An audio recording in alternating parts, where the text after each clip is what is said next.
नमस्कार, मैं हूं दीपक भंडारी और आप देख रहे हैं D4U न्यूज। चर्चा करेंगे दिन भर की बड़ी खबरों पर। सबसे पहले हम पंजाब की बेटी हरजिंदर कौर को बधाई देना चाहेंगे, जिसने कॉमनवेल्थ गेम्स में ब्रॉन्ज मेडल जीतकर देश और पंजाब का नाम रोशन किया है। इंग्लैंड के बर्मिंघम में चल रहे कॉमनवेल्थ गेम्स में भारत को 9वां मेडल दिलाने वाली हरजिंदर कौर को पूरे देश से बधाइयां मिल रही हैं और उसके पैतृक गांव पटियाला में भी जश्न का माहौल है। हरजिंदर कौर को वेट लिफ्टिंग 71 किलोग्राम में ब्रॉन्ज मेडल मिला है। इस जीत पर पंजाब सरकार ने हरजिंदर कौर को 40 लाख रुपए इनाम देने की घोषणा की है। देश की राष्ट्रपति द्रौपदी मुर्मू, उपराष्ट्रपति वेंकैया नायडू, प्रधानमंत्री नरेंद्र मोदी और पंजाब के मुख्यमंत्री भगवंत मान ने भी ट्वीट करके हरजिंदर कौर को शुभकामनाएं दी हैं। राष्ट्रपति द्रौपदी मुर्मू ने हरजिंदर कौर को बधाई दी और कहा, इस मंजिल तक पहुंचने के लिए हरजिंदर कौर ने अपने जीवन में कई बाधाओं को पार किया है। हरजिंदर कौर सभी के लिए एक प्रेरणा का स्रोत हैं। आने वाले वर्षों में हरजिंदर कौर और भी अधिक गौरव प्राप्त करेंगी, ऐसी उन्होंने शुभकामनाएं भेजी हैं। प्रधानमंत्री नरेंद्र मोदी ने हरजिंदर कौर को शुभकामनाएं दी और कहा, बर्मिंघम राष्ट्रमंडल खेलों में हमारे वेट लिफ्टिंग दल ने असाधारण प्रदर्शन किया है। वहीं पंजाब के मुख्यमंत्री भगवंत मान ने भी हरजिंदर कौर को बधाई दी है। तो सबको उम्मीद थी, मुझे खुद को भी कॉन्फिडेंस था कि मैं मेडल लूंगी। थोड़ा फाइट हुआ, थोड़ा डाउन भी हो गया, लिफ्टिंग डाउन हुई है थोड़ी, अच्छा नहीं हुआ, पर जो कॉन्फिडेंट था अंदर से तो मेडल आएगा, सबको उम्मीद थी मुझसे, वो हुआ। परफॉर्मेंस तो अच्छी नहीं है, बस खुश हूँ, मेडल है। अगला टारगेट फिलहाल तो वर्ल्ड चैंपियनशिप है, एशियन चैंपियनशिप। बंगाल के चर्चित शिक्षक भर्ती घोटाले में करोड़ों रुपए खाने वाले ममता बनर्जी सरकार के पूर्व मंत्री पार्थ चैटर्जी पर एक महिला ने आज चप्पल दे मारी। पार्थ उस समय अस्पताल में मेडिकल जांच के लिए लाए गए थे। महिला यहां पर अपने परिजनों का इलाज करवा रही है। महिला ने बताया कि पार्थ चैटर्जी जैसे लोग जनता का करोड़ों रुपए लूटकर अपनी तिजोरियां भर रहे हैं। ऐसे भ्रष्टाचारी को एयर कंडीशन कार में अस्पताल लाया जाता है। इन्हें तो गले में रस्सी बांधकर घसीटकर लाना चाहिए। महिला ये बोली कि मैं अपने मरीज के लिए दवा लेने गई थी, लेकिन पार्थ को देखकर मुझे गुस्सा आया और मैंने उसे चप्पल दे मारी। ये चप्पल उस गंजे के सर पर लगती तो मुझे ज्यादा खुशी होती। मैं तो नंगे पांव चल लूंगी, लेकिन ऐसे लुटेरों को कब तक सरकारी सुविधाएं मिलती रहेंगी।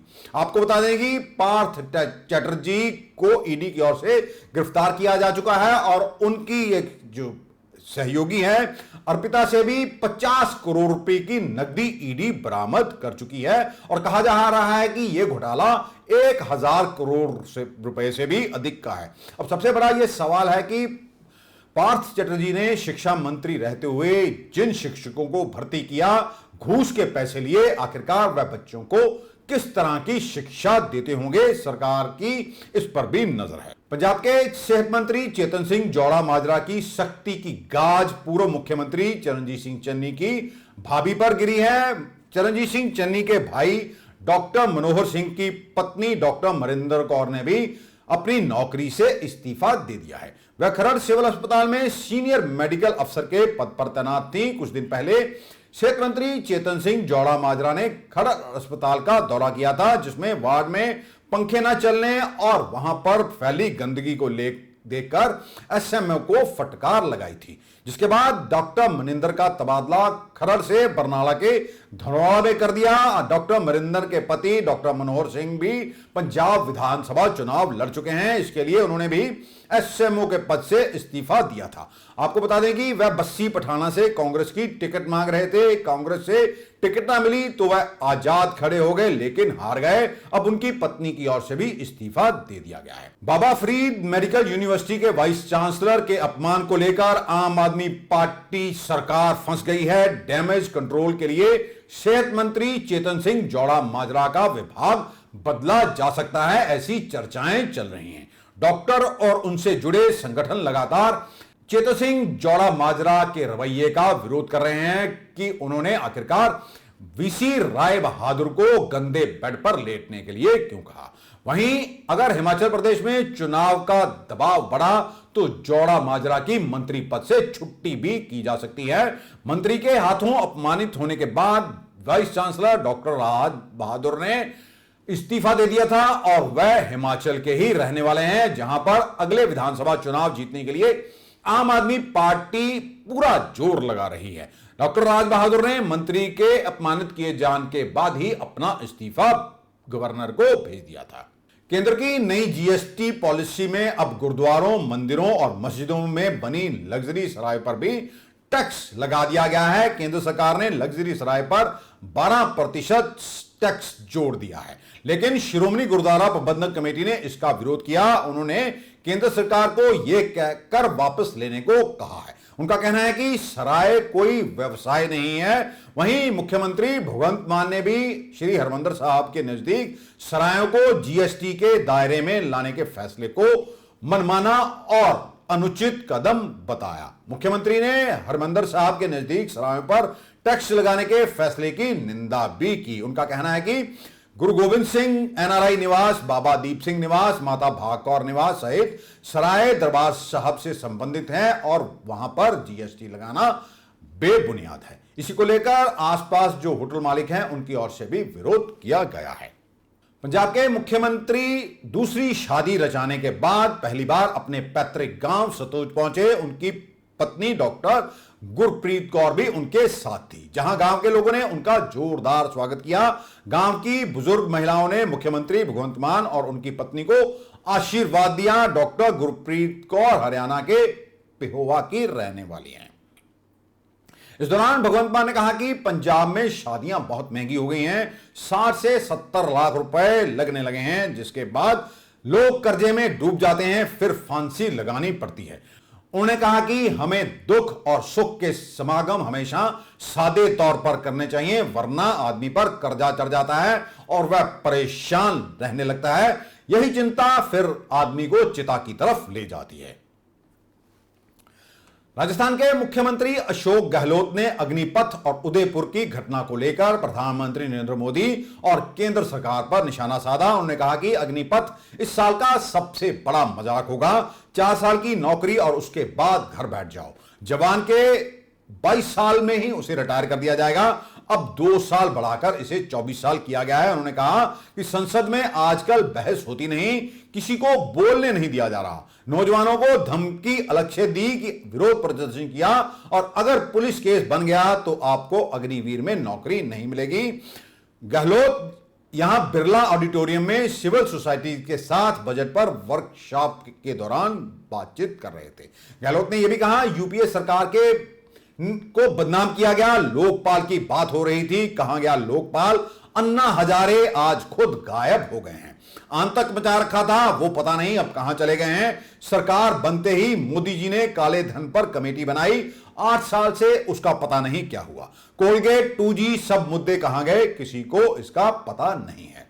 केंद्रीय वित्त मंत्री निर्मला सीतारमण ने गहलोत सरकार का अडानी से गठजोड़ बताया और कहा कि कांग्रेस का इनसे गठजोड़ है। इसी को लेकर उन्हें राहुल गांधी पर भी कटाक्ष किया है। सीतारमण ने कहा कांग्रेस आरोप लगाती है कि मोदी सरकार अंबानी अडानी के लिए काम करती है।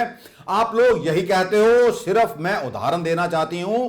राजस्थान में सोलर पावर प्रोजेक्ट के लिए 11 जून 2022 और 15 दिसंबर 2021 में राजस्थान के मुख्यमंत्री अशोक गहलोत की कैबिनेट ने डिसीजन लेकर 2397 हेक्टेयर जमीन Adani renewable energy holding company को दी है।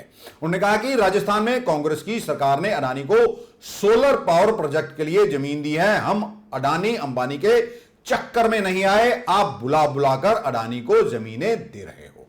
अलकायदा के सरगना अयाम अल जवाहरी अमेरिकी ड्रोन हमले में मारा गया है। एक अमेरिकी अधिकारी ने इसका खुलासा किया है कि जैसे ही वह बालकोनी में टहलने के लिए आया, उस पर ड्रोन से 2 मिसाइलें दाग दी गई। अमेरिकी एजेंसियों के मुताबिक काबुल में पिछले वह 6 महीनों से रह रहा था और अमेरिकी एजेंसियां उसका पीछा कर रही थी। इस पर कार्रवाई होने के बाद अमेरिका ने कहा 9/11 हमले का बदला ले लिया गया है। राष्ट्रपति जो बाइडेन बोले इंसाफ हो गया। इस साल जनवरी में अमेरिकी खुफिया सूत्रों को पता चला था कि अल जवाहिरी की पत्नी, बेटी और पोते के साथ वह अपने घर में शिफ्ट हुए हैं। 11 सितंबर 2001 को 19 आतंकवादियों ने 4 कमर्शियल प्लेन हाईजैक कर अमेरिका के वर्ल्ड ट्रेड सेंटर से टकरा दिए थे और अमेरिका ने इसे 9/11 अटैक का नाम दिया था। इस अटैक में 93 देशों के 2,977 लोग मारे गए थे। इस हमले में Osama bin Laden, al Zawahiri समेत अल कायदा के सभी टेररिस्ट को अमेरिकी जांच एजेंसियों की ओर से आरोपी बनाया गया था। किया गया और इस मिसाइल का इस्तेमाल ISIS यानी दाइश के लोगों के खिलाफ भी इराक के अंदर भी इसी मिसाइल का इस्तेमाल अमेरिका ने किया था इस्लामिक स्टेट के ख़ात्मे के लिए। तो ये एक प्रिसिशन गाइडेड मिसाइल था जिसका इस्तेमाल किया गया और टू द पॉइंट उनके ऊपर किया। ये जिस समय उन पर अटैक हुआ है वो बालकनी में मौजूद थे। वो हक्कानी नेटवर्क आए। हक्कानी नेटवर्क की तलब बात ये है, तालिबान का सबसे बड़ा ग्रुप है जिसका कब्ज़ा इस वक्त अफ़गानिस्तान की सत्ता पे है। तालिबान एक संगठन नहीं है, तालिबान के अंदर बहुत से ग्रुप हैं। उसमें हक्कानी नेटवर्क जो है सबसे ज़्यादा मिलिटेंट है और इसका अमेरिका के साथ संबंध भी बहुत ख़राब रहा है। बहुत से अमेरिकन सोल्जर और सिविलियंस को मारने में हक्कानी नेटवर्क रहा है। अमृतसर में लगातार गैंगस्टर्स की ओर से कई लोगों को धमकियां दी जा रही हैं और फिरौती मांगी जा रही है। अमृतसर में ही करीब 6 डॉक्टरों को लगातार फोन पर धमकियां मिल रही हैं। उन्हें व्हाट्सएप पर मैसेज भेजे जा रहे हैं और व्हाट्सएप कॉल की जा रही है। इसी व्हाट्सएप पर एक वीडियो भी डाला गया है जिसमें वह व्यक्ति पिस्तौल में गोलियां भरता हुआ दिखाई दे रहा है। वह अपना नाम विक्की बराड़ बताता है और खुद को गोल्डी बराड़ का करीबी बताता है। आपको बता देंगे गोल्डी बराड़ वही गैंगस्टर है जिसने लॉरेंस बिश्नोई के साथ मिलकर सिद्धू मूसेवाला की हत्या को अंजाम दिया था।